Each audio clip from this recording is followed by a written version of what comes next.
Some parents do everything in their power to mitigate screen harms at home, but then their children go to school and they experience hours of screen time in the guise of educational technology, or EdTech.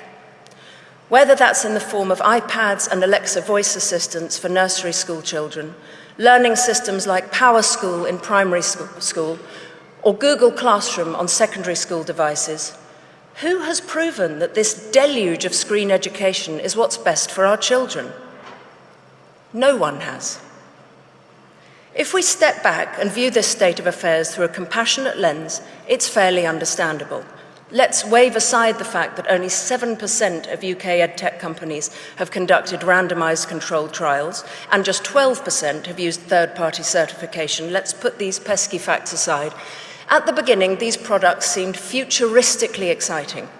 Well-intentioned schools spent fortunes buying and implementing the latest software and trained their teachers in how to use it. And some of the tools, like No More Marking, have been helpful for teachers.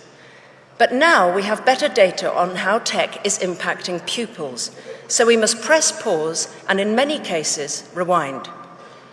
The Karolinska Institute in Sweden recently published research concluding that there's clear scientific evidence that tools impair rather than enhance learning.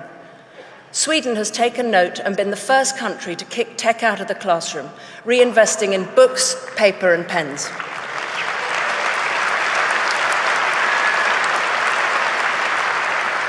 They had the courage to admit that EdTech was a failed experiment.